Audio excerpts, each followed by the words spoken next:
Welcome to CMO Huddles Studio, the live streaming show dedicated to inspiring B2B greatness. I'm your host, Drew Neiser, live from my home studio in New York City. CMOs nowadays are facing heat to deliver results. I mean, they always have been, but it's really tight right now because of the economy, especially when it comes to account-based marketing or ABM. And while ABM is effective, we know it takes a lot of time to implement, and it's not normally viewed as cheap.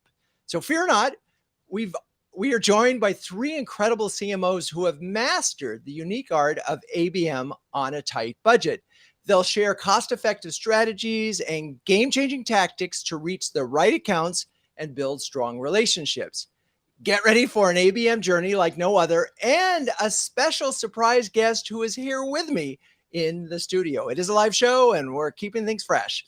And with that, let's bring on Julie Kaplan, Senior Vice President of Marketing and Revenue Operations of CareMetx LLC, and a returning guest who previously appeared on the show to discuss the first 90 days and employee culture. Hello, Julie. How are you and where are you?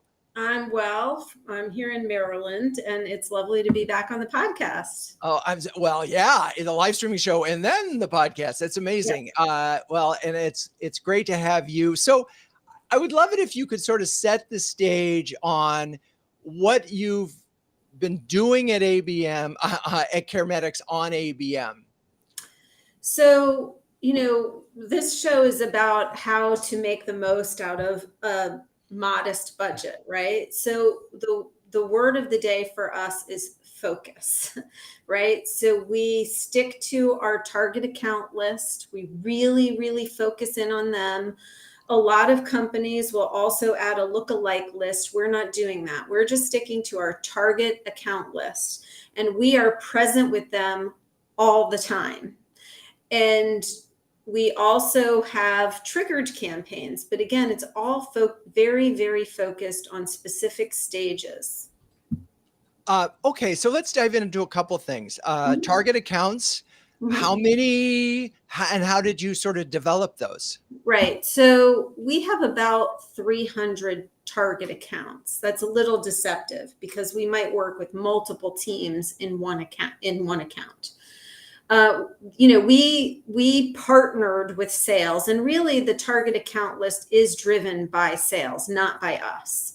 So we work with them. We focus on, who are the accounts that are most likely to want to do business with us because we have the right set of skills and tools to win their business, and we're better than our competitors in these certain sets of circumstances. So the target account list is based on where we are set up to provide the best services for that particular account. And so other people might call that an ICP, an ideal customer profile. They have their certain business size. They obviously have a need. What you don't know, or what I didn't hear, is that that they're shopping or anything. That they're actually in the market for your services, or do you? Right. We don't know necessarily whether they're shopping, but because we know we work with pharmaceutical manufacturers, so we know whether there's a product that they have that's about to launch. So we're focused on those accounts where their product is about to launch. Okay. Interesting. So you have, and that's when you talked about trigger campaigns. So because that is a trigger, right? That sort of, they're going to launch a new drug. That's a moment where you can help them. Yeah, for us, that's a criteria for them to be in our target account. A trigger campaign is based on their search behavior. So they're searching for a particular service and they're researching us or a competitor. We're going to put our service in front of them at that moment in time. So that is those trigger campaigns are based, I'm guessing, on intent signals. That's right. Correct. Okay. And you are finding those intent signals how? Well, we use a tool called Sixth Sense. And so if they're searching on certain keywords and certain combinations of keywords, that's when we use the trigger. That's when we trigger the campaign, and it's set up automatically. So that's always on. We don't have to think about it a lot. Right. Now, I know that a lot of folks, when they hear Sixth Sense, they think about the whole package and a very expensive tool, but that's not, there is a sort of A light version, right? Right. We don't have actually enough counts to have use their predictive analytics, which is fine. We are leveraging their tool to understand intent signals and to render digital ads. And it's a very easy and effective way to do that. And we also do the same thing on LinkedIn, and those two things are tied together. Okay, let me ask you that. How are they tied together? You can deploy the LinkedIn campaign through the 6sense platform. Oh, that's interesting. So they must have had some kind of partner agreement, because LinkedIn Yep. has a very strict policy about third-party applications. So they must have a built-in agreement there. Yeah. You mentioned the term lookalike, and I just want to be clear, because it's funny. I was at a Zoom Info event last night, and they were talking about one of the CMOs on the panel was talking about how lookalikes have been very helpful for them. Why did you decide not to use lookalikes? Because we have to concentrate our effort and resources on winning the core business. Now, that doesn't mean lookalikes don't come our way. And we Right. certainly don't reject business that comes our way. In fact, we welcome it, of course. But we're not spending our resources on the lookalikes. We are just focused on being present with our target accounts. Right. And so a couple more questions on this. So a lot of the issues when it comes to ABM tools is that it takes staff to manage those tools. How are you doing that with your 6sense implementation? I mean, Right. how many So staffers do you have dedicated to it, or we in it? don't have a particular staff dedicated to it. So Okay. I do have a good sized team. They don't have the luxury, we don't have the luxury of having one person to be focused just on executing campaigns. So we are focused on setting up simple campaigns that can run ongoing, and we will analyze them and occasionally update them. Right. We just simply don't have the luxury of being able to be all in it all the time. So we have, you can say, a partial resource for Right. that. But again, this is the show about ABM on the cheap. And by the way, we welcome Megan Rainbow and Heather Pierce to be here in the audience. So thanks for joining us. As we're going, the word you started with was focus, and then we talk about simple campaigns. And again, I think that if you are doing ABM on the cheap, that is such a key framework, because you can't run 10 or plays or campaigns, and you can't try to do those things. So I really appreciate that perspective. Now, let's talk a little bit about how you're tracking the performance of these programs. So what are your goals, and how do you see yourself getting close to those goals? All right. So before I talk about the goals, I'm going to just sort of talk about the role and relationship we have with sales, because our goals will make a little more sense then. Perfect. So before an account is in our funnel, we call them pre-funnel. You might call them in the research phase, or, there's all sorts of names for that. Right. But that's where marketing takes the lead, and sales provides support to us with knowing what messages works and what the accounts are. We're in the lead. They provide a support function. As soon as account ends up in the funnel, whether it's marketing driven or sales driven, sales takes the lead, and then we provide a support function. So our two goals are based on those two roles. We're either providing an assist to sales between sales conversations, or helping them with their sales conversations, or we're creating opportunities, and we are doing both. And so one of the things that I heard this last night, so it's fresh in my mind, is that these kinds of things, you track what percentage of your total business is coming from this type of program relative to, say, direct sales, right? Or some other form of things. Are you able to do that on the cheap? Yes. And are you feeling good?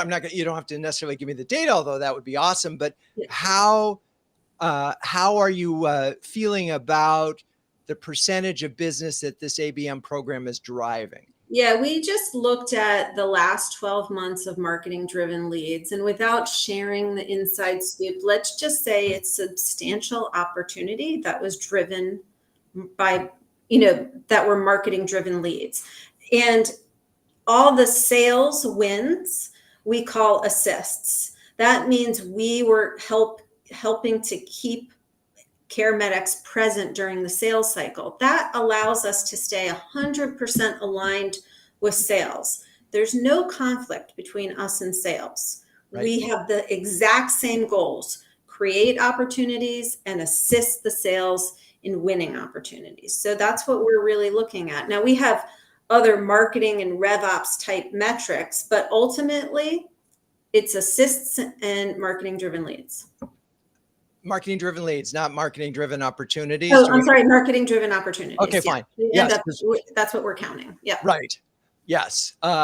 And it's interesting, in Huddles, we've talked a lot about whether MQLs or MQOs are really a term, and we'll let that go, because what I heard before, and I know this is a huge part of ABM success, is a complete alignment between marketing and sales, right? That you guys agree on the account list, and that when one of these folks raises their hand, marketing says, hey, this is an opportunity. Sales believes you and follows up on it with a play. And then you also mentioned that you're continuing to assist along the way. And I'm imagining, is that sort of, say, programmatic advertising that is continuing to track them, or is it just content and giving the salespeople helpful enablement tools? We keep those accounts in the awareness campaign, and we are also providing, we are adding those, new leads, those opportunities to our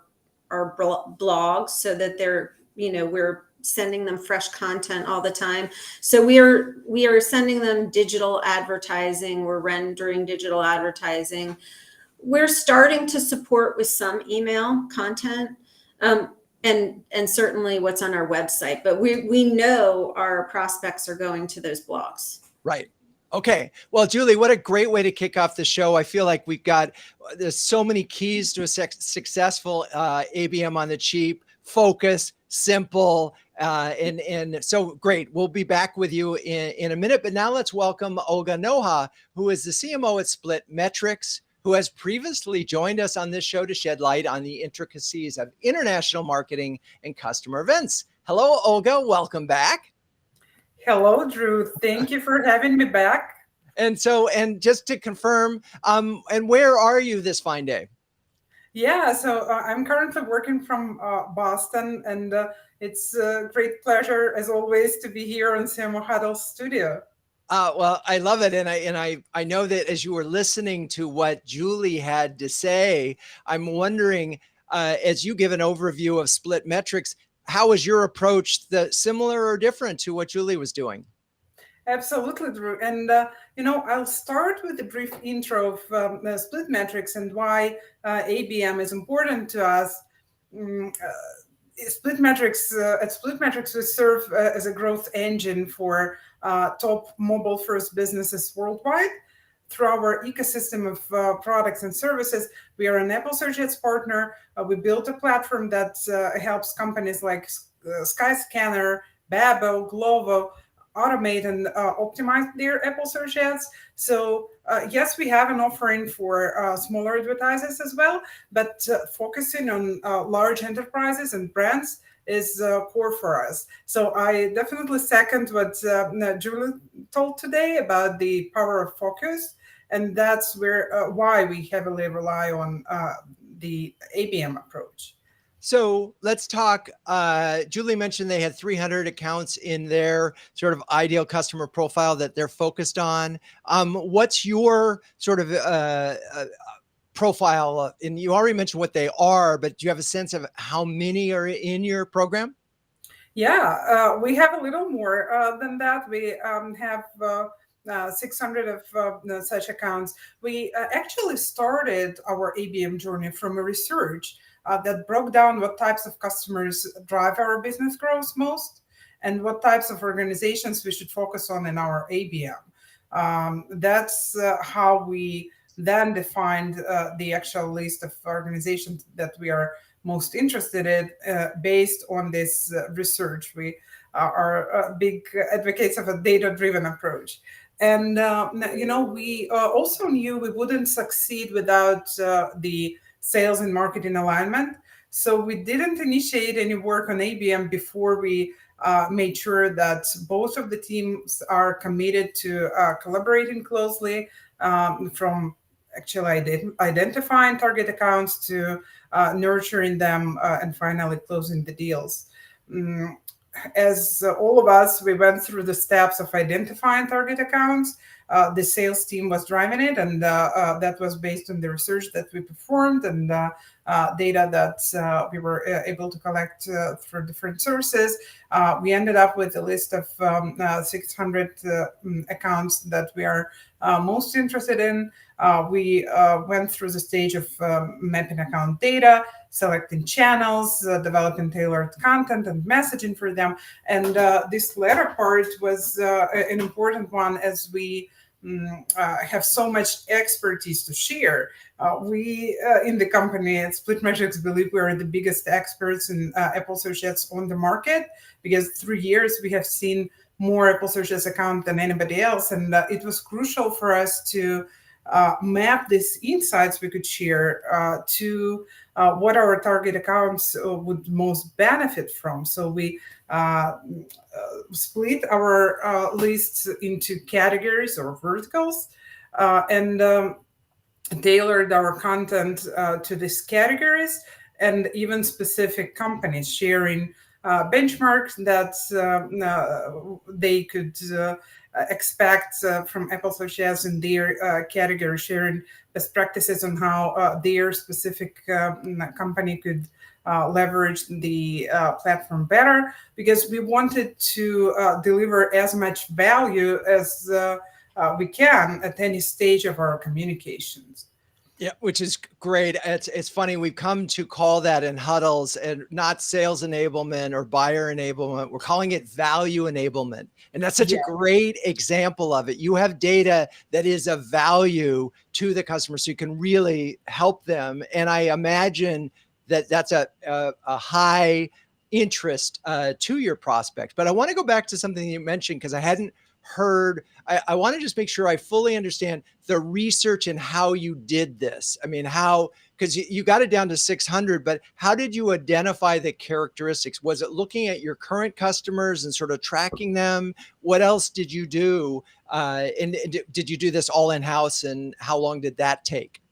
Yeah, we did that research all in-house, and basically we looked at our current customer database, broke them down by different categories, and based on size, actually, right? And we found out, analyzed some other metrics like their retention rates and churn rates, the ARR that we get with each customers, many other metrics that show the health of the customer base. And at the end of the day, we got the understanding which segment of customers is driving our business forward. And that's how we approached it, to be able to build the list that we are really interested in, because we all know it takes a lot of efforts to build out the ABM campaign and approach, and we wanted to make sure that all the efforts we invest, we put them into the right ICP, to your point. And also, we're talking about working with tight budgets today. So we executed our entire ABM flow and our campaigns in a very cost-efficient way.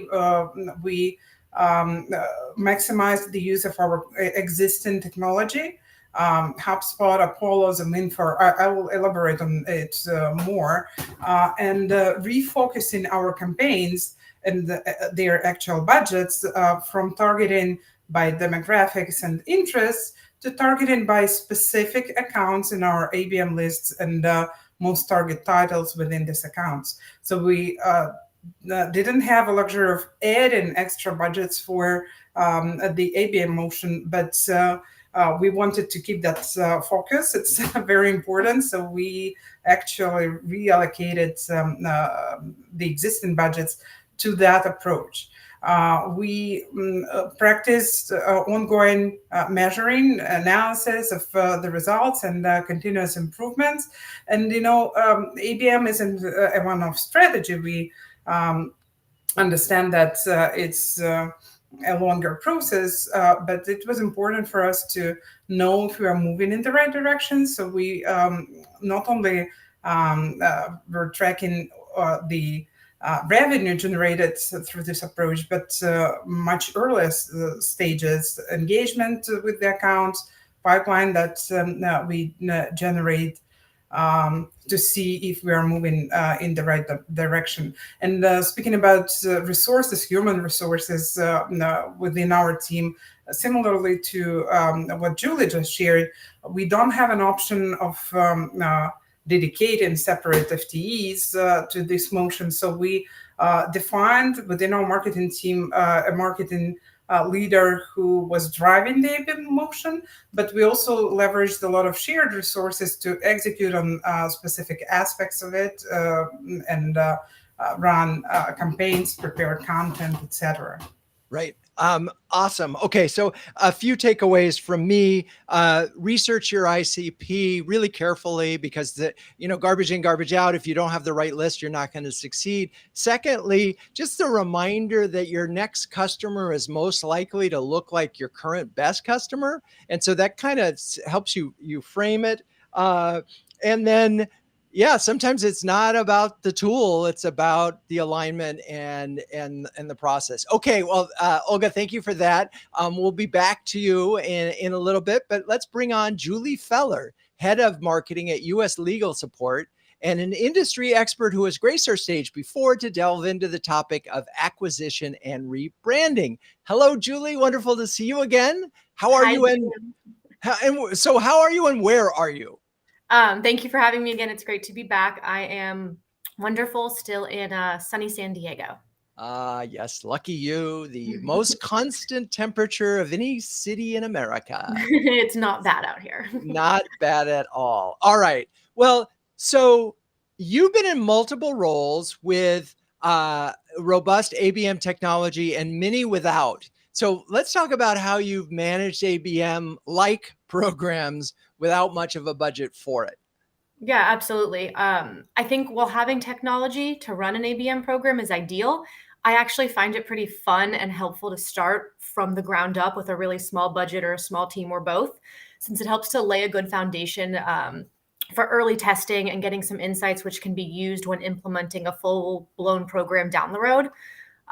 Like Julie and Olga shared, I think working closely with sales is key to identify and make the framework for who the target accounts are going to be. So let's assume all of that has been done. What can you do that we'll consider very much on the cheap?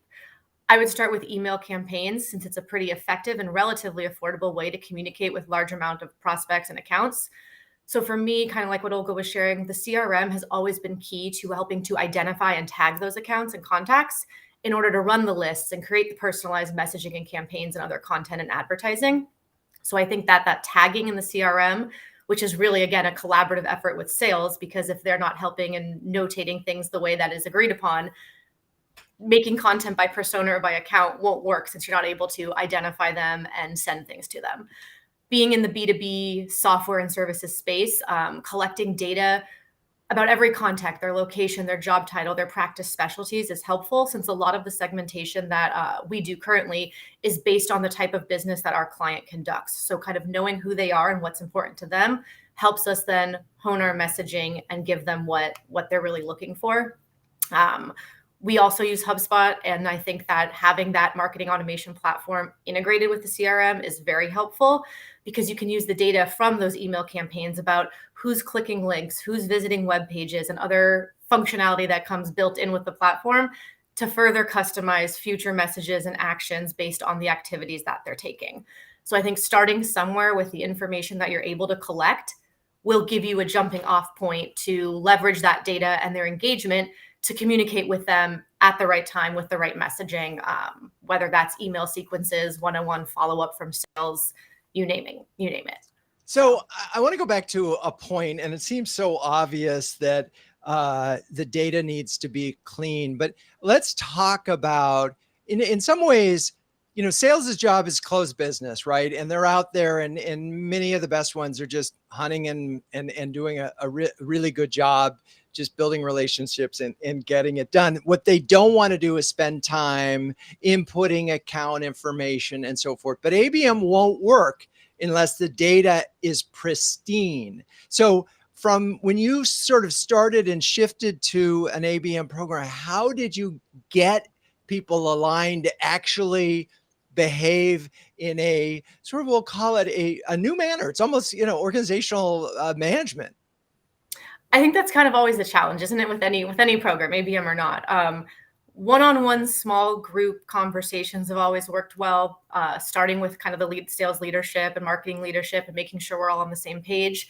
But I think working with sales and showing them, not just explaining what we're doing, but showing them how we're doing it, why we're doing it, and giving them examples of wins that we've had. I always like to have a little pilot group of sales reps who are going to help. And so I can show the rest of the team, hey, look, here's the big picture. Here's how your colleagues have leveraged the data. Here's what's worked for them. And here's all the steps that we will help you with if you help us a little bit, to all get to where we want to be in the end. And obviously that would be the one business. And thank you for mentioning the pilot, because that is such a sometimes skip, but really important step, is find a salesperson who is eager to do something like this. And maybe you've seen that they're highly engaged on LinkedIn, or they've expressed behavior that suggests they're sort of into it. And then suddenly they're hitting quota or beating quota ahead of others. And then other people in sales kind of go, whoa, what are they doing differently? So that I think is important. Let's just talk about your goals with your program and how are you tracking against those goals? Yeah, absolutely. I think any program, whether on the cheap or a more robust program, obviously winning business is the ultimate goal. But I think finding those magic moments where you're able to engage with the buyer where they need you and when they really need you to help move them through the journey is key. So continuing to analyze what's working, but also what isn't working, so that you can refine the process, the campaigns, the messaging, to really make sure that you are able to get those magic moments, which are not always spelled out, and most of the time not spelled out clearly. There's no flag in my system that says, here, they're having that magic moment. So I think a lot of the tracking comes back to analyzing email metrics, working closely with sales and some of the ways that they notate accounts, looking at activity on the website, looking at analytics from other content sources that we're sending to them, to really figure out where we're connecting the dots for them. And then, of course, rinsing and repeating that with similar accounts. So there's a lot of iteration and testing going on here that you're describing. I'm wondering if you can share something that didn't work, because that's a good throwaway. You may not want to share what has worked, but is there something that you've learned along the way that suddenly that didn't work as well as you expected? Yeah, I think sometimes finding, it's interesting. It's kind of a combination of what does and doesn't work. So for us, we thought there's been a time where we've done a campaign that involved a webcast and some follow-up related content.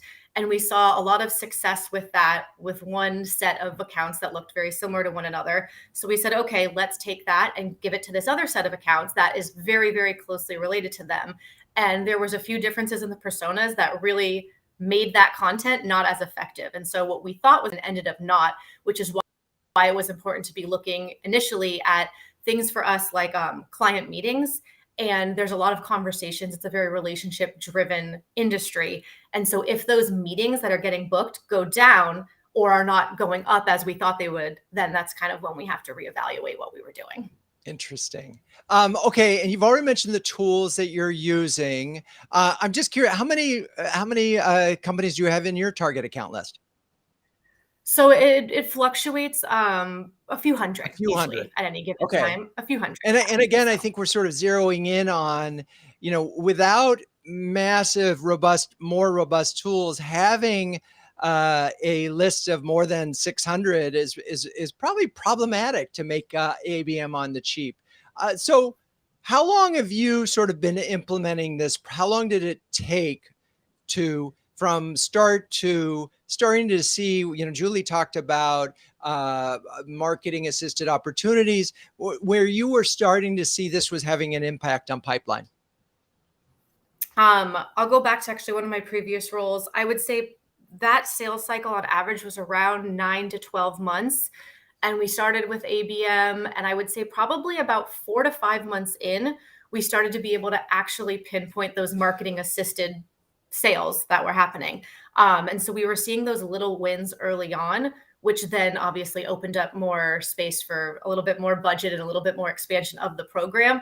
But I think it definitely, from the time we were launching, but also worth mentioning that developing the content, developing the framework for who's going to be the target accounts, developing the content and kind of putting together the framework for those first campaigns takes time too. So if you add that, probably closer to like 6 to 7 Well, and months. I'm glad you shared that, and I suspect it's the same for Julie and Olga. Is that, if you're going to your boss and you're saying ABM is going to be a quick win, you're not managing expectations very well. It takes time to create the ICP, especially if you do the research like Olga does. It takes time to develop the content, even if you're doing simple plays like Julie Kaplan suggested. It takes time. So don't go in day one and say, my quick win is going to be ABM.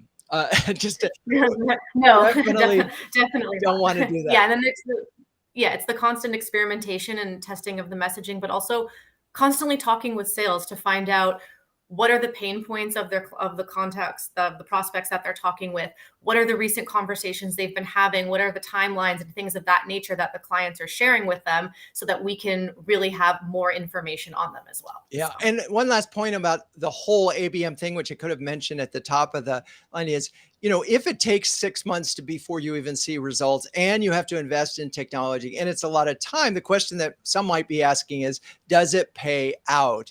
And at this conference I was at, or just this event I was at last night, the answer is, and this is through a Bain analysis, they looked at companies that sort of outperformed everybody else. And sure enough, they had a go-to-market strategy that included this ICP and a focused effort. And and they had a higher return over time. So there is evidence that ABM really, really works. Again, we just need patience. Okay, it's time for me to talk about CMO Huddles.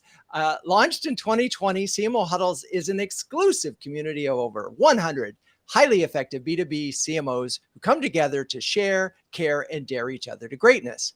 One CMO described Huddles as a cross between an executive workshop and a therapy session. And given how hard things are getting out there, who doesn't need a little reassurance that they're not alone? Everything about CMO Huddles is designed to be a force multiplier, helping you to make faster, better, and more informed decisions. Since no CMO can outwork this crazy job, CMO Huddles is here to help you outsmart it. So let's bring back Julie, and Olga. And I've sort of 2 questions for you to consider. One is, are you on the therapy side or executive workshop side? And I'm wondering if you could share a specific example of how CMO Huddles has helped you in your job. And feel free to volunteer. I can volunteer. Julie. So I would say it depends on the month. Sometimes it's therapy and sometimes it's the other. So depends where I am that month. I will give you an example, a very real example of something that I got from Huddles relatively early on and still use on the regular. So we have a relatively new team, or we did at the time, and I wanted to bring clarity to each team member about how to move through their career. This isn't unique to marketing. It's a leadership tool that I wanted to use. We didn't have one at our disposal. And I just reached out to Huddles and said, does anyone have role-based expectations? And sure enough, within 10 minutes, someone had a beautiful chart all mapped out with a progression. And I just had to make a few changes and I was ready to use that right away. In many similar circumstances, I would have had to research for hours. I would have had to write for hours. I saved myself at least 10 hours of work just on that one example. That happens probably every month. Amazing. I so appreciate that story. And because one of the biggest issues that CMOs always say to us, I don't have time for CMO huddles. I don't have time to breathe. And what we're trying to say, get across here, and you shared, is that spend an hour with us. You might just save 10. Anyway, Olga or Julie, any thoughts you want to share? Olga? Yeah, sure. I'll jump. Go ahead, Julie. I'm sorry. No, go ahead.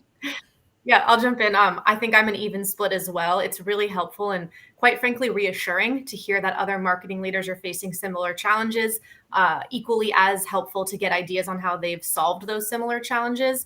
I think for me, vendor recommendations has been incredibly helpful. There's so many people out there, obviously, that do a multitude of different digital marketing and everything that we could possibly need. So hearing firsthand from people who they're using, why they like them, helps weed out a lot of other companies and makes decisions a little bit easier. And I think also, kind of like Julie shared, saving the time. For me, when it comes to budget related items and how much people are spending here versus there, or how they're framing their budget questions, or that they're getting back from the board or whomever on the executive team, has been really beneficial as well to kind of share some benchmarks. Awesome. I love it. Okay, Olga.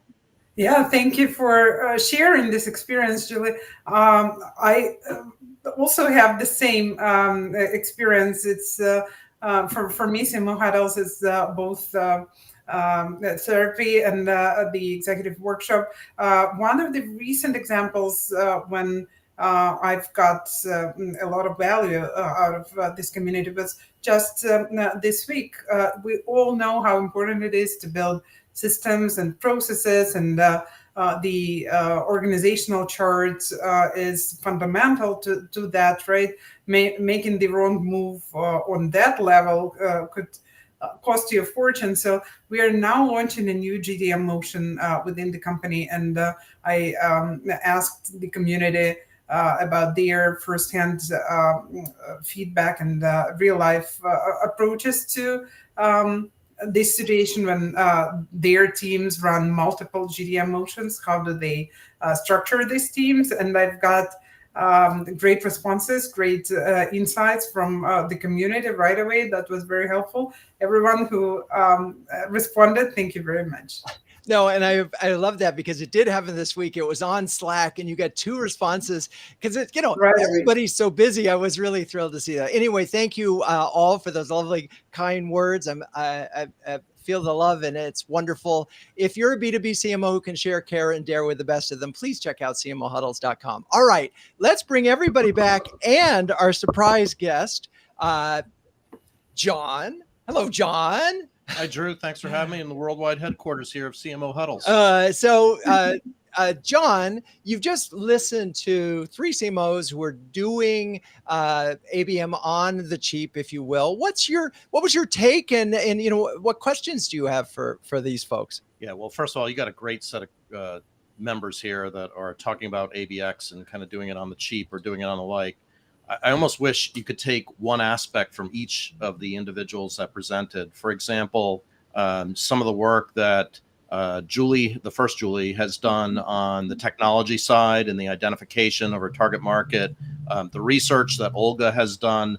And I think what I really was struck with was the last Julie who spoke about the level of understanding and the detail that CMOs have to get into for an ABX platform. I think was evident by how she presented herself. You have to this is not an easy solve. You have to get into a level of detail at a C level that you may not be used to doing, but that's how you move the needle further. So if in a perfect world, you could take the technology approach, the research approach, the detail approach, wrap it into one and build a new company, that would have a lot of resources, you'd be on your way. I think everybody's doing the best they can given what they have. Cool. All right, let's bring everybody else back on. First, I want to Gabby Zeiderfeld, one of the members of the CMO Huddles community, asked what tools and tech are must-have to do ABM on the cheap. And yeah, here's what I heard. You got to have a database, a CRM, right? and but only one of you actually has an ABM like platform. Julie, you have 6 Sense, Julie Kaplan. But then, and Olga and Julie, are you both using HubSpot? Is there anything else that you think you must have in order to do ABM on the cheap? Anyone?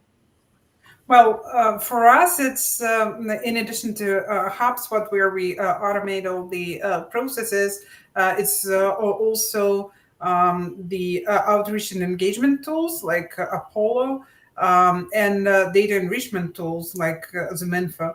And of course, we leveraged, as I mentioned, we wanted to target with our messages not people who fall into the demographics or interests, but specific roles in our ABM listed accounts. So we used the native LinkedIn, Google, Twitter advertising platforms that allowed us to make that targeting, and that was our way out to execute on ABM campaigns without having specialized tools, which are really great but can be pricey. So there you have it, Gabby. John, anything else that you wanted to add to that? I think that's perfect. Yeah. Okay. That's perfect. All right. So we're going to keep going. So which is harder, the planning or the implementation? And how do you know you're on track? Anybody? Just jump in. I'll jump in to start. I think that the planning and the strategizing, I find that easier, and it's fun. You can come up with ideas all day, every day about the different campaigns and messaging and everything you'd like to try.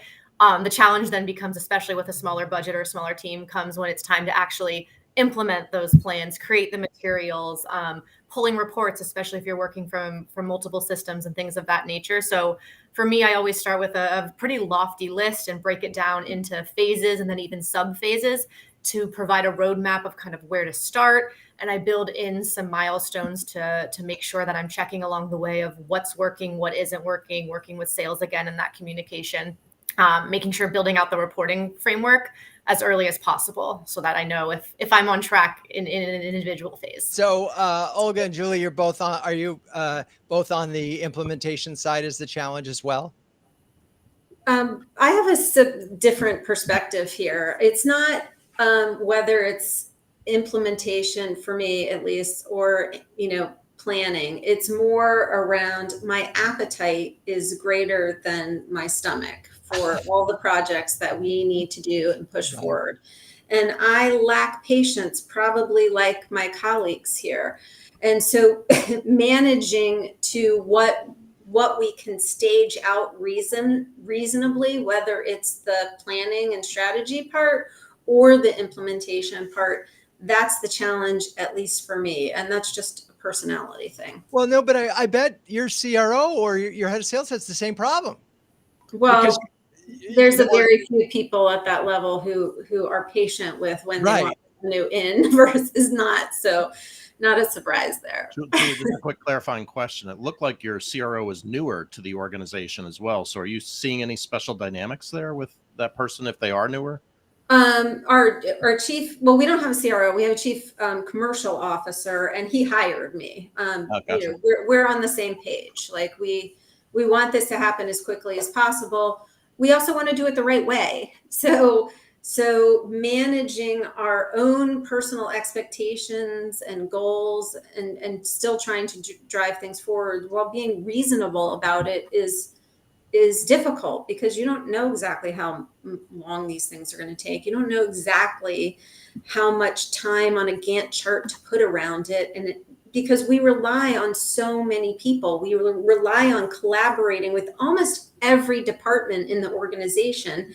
Imagine trying to get at least one or two people in every department on the same schedule when this is their side gig, not their primary gig for a lot of people. That's interesting. Yeah. For us, at least for me, that's the challenge. And I'm wondering if, and let's bring the three of you back, knowing now that it's going to take 6 months to do it. And Julie Kaplan's expression of impatience because we want to get this done. And I'm sure there's pressure from above to get this done faster. Is there any step along the way that you now know, oh, we could have done this faster? I'm just going to chime in. For 6 months sounds super fast to me. Okay. I mean, that's awesome. Congratulations to you guys. We had 18 months. Now, remember, we were building from scratch, so maybe that's not analogous, but it takes a while. So if there are those of you out there who aren't on the 6-month train, you're not alone. So Olga, Julie, was 6 months realistic, or did we just make that up and when you retrospect, it was really longer? I mean, it was probably longer in retrospect, but we also, it wasn't implementing we weren't implementing multiple technology stacks. So starting at on a small scale, when you're looking to create a target list, and even if that target list has 25 accounts to start, and you're going to start somewhere, that would kind of be the shorter time frame for sure. Definitely not implementing a 6 Sense or any other platform like that. Get to the pilot, get to the pilot as quickly as you can, use the pilot to both establish the methodology or, the process, get a buy-in in an advocate from a salesperson. And that might be something you could do faster while you're really planning out the longer thing. Okay. Yeah. John, typically, how long does it take? It takes anywhere from 6 to 18 months. And I think, as Julie was walking through and kind of that pilot thing, I wholeheartedly agree. You got to get that buy-in. I guess the question that I would come back to Julie on is, okay, you're having that success. You're going to have that success in the pilot. What do you see as next for your organization? You mean after? Well, we're past the pilot now. We're starting. I'm sorry, it was for Julie Feller. Oh, sorry. Go ahead. She was in the. It sounded like Julie Feller was in the pilot phase, and so what's next? Right now, not in a pilot phase right now. In the past, what we have found is we kind of pilot 2 ways. We'll pilot with our internal processes with a smaller tech stack, and then also pilot with some sort of tech that we're looking to implement. So I think that for us, what has worked well in the past has been that once we have some sales reps that we're working with without a full tech stack, we start to then look at what we would want to implement and look to do a pilot program with the technology, with the sales reps who are part of the initial pilot. And we start working together to collaborate on what functionality we want to start with, since a lot of the platforms do have a lot of options and the budget can get, I don't want to say out of hand, but can get very large, very fast. And so it's always been very small incremental steps of testing one new thing at a time. Yeah. Oh, interesting. Well, let's see. So Megan says, we recently started a very small list of 48 accounts on a 3-month time frame. Good for you. Really helped us learn a lot about what we need to have in place to extend the approach. Brilliant. Thanks for sharing that, Megan. Okay. So you all talked about, we've kind of, all 3 of you had pretty tight sales alignment. We know that that's essential to this. This is a question from Karen Schaff-Glazier, who asked during Julie Kaplan's segment, how does sales bolt on to each of your simple campaigns? They don't. They don't. Those simple campaigns are pre-funnel campaigns. So until the prospect takes an action and fills out a form, we don't really engage sales. That's just because they don't have the capacity to be in those early nurture phases. We have to take the lead for them on that while we're, resource constrained. When somebody fills out a form, then sales is all in. For us, it's similar. Not necessarily the form would be a trigger, but rather the level of engagement the account shows. We track everything starting from visits of target accounts to our website and clicks on our ads, email opens, and forms submission, of course.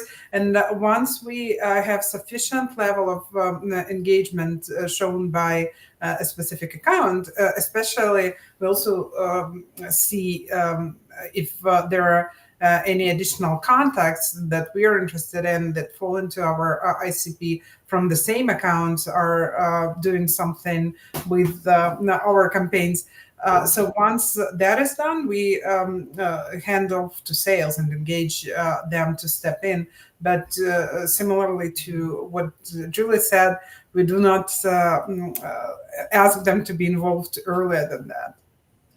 Okay, so this is the moment in the show where we always ask, what would Ben Franklin say? I know that's a random thing, but if you know me and look back at my book collection, you know I'm obsessed with this man who I describe as America's first chief marketing officer. He would have been a big fan of ABM because he loves science and the use of data and was constantly learning. But I think what he would say here is, beware of little expenses, a small leak will sink a great ship. So thank you, Ben, for joining us on that. And it's a perfect lead into, if you had more budget, not the small, and you fix all your small leaks, what would you spend it on? And let's go around the room. Julie Feller, more budget for ABM. What would you do?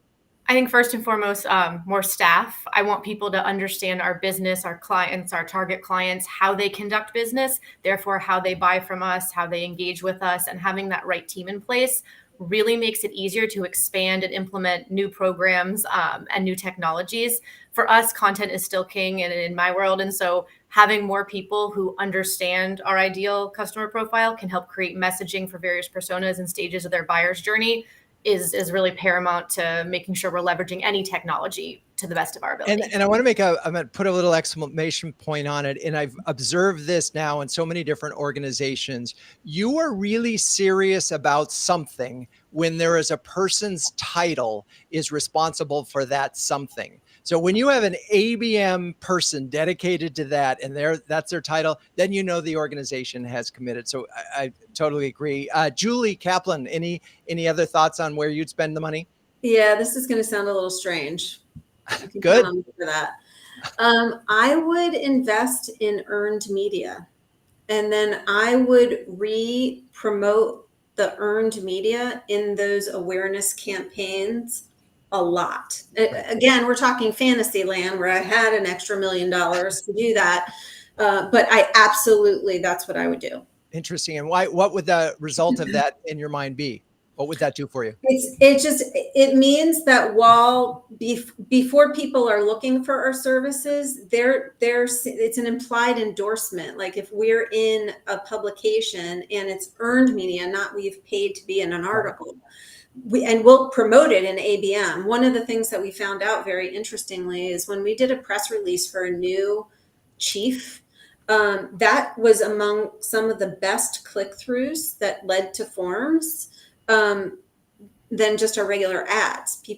It just happens to be something that's effective for our audience. Well, it's funny. It's a lesson in social media. I notice all the time on LinkedIn when it's just a picture of, say, a couple of our huddlers meeting in person, and you do that. Those posts do crazy well. It's just, it is a social platform, so that makes total sense to me. But what you're really talking about is expanding the reach and the awareness level of your organization through a third-party credibility. Okay, Olga, you got another $1 million. Where would you spend it? 3 buckets for me: additional resources to our team to work on that, and probably, hopefully, have a separate title for ABM. Enhanced content creation. We are doing a great job with that already, but could leverage more, including personalized video content and advertising budgets for those personalized ads. Well, gosh, there's been so much wisdom shared in this, and I think this has really been chock-a-block rich with insights. I'm going to ask the 4 of you, including John, but I'm going to let you 3 go first. Final words of wisdom for other CMOs trying to implement ABM without a big budget, and we'll start let's start with Julie Feller. I'd say don't be afraid of starting small. Having even just a few automated emails based on data available will help you gather more data to expand your efforts. So anything is better than nothing. All right. So we're going to start small. Okay. Julie Kaplan. Focus, simplicity, and repetition. All right, we're starting small, which is also part of being focused, and we're repeating so that eventually we can measure it. Okay, and Olga, final words of wisdom. Yeah, ABM doesn't have to have a hefty price tag. Focus on your strategy, maximize the tools that you already have, and foster close collaboration between marketing and sales, and of course, build strong relationships with your prospects and accounts. ROI will follow. Amazing. Well, thank you. Oh, for John, your final words of wisdom. My final words would be start with one salesperson and get that as a success story. So word of mouth kind of carries over.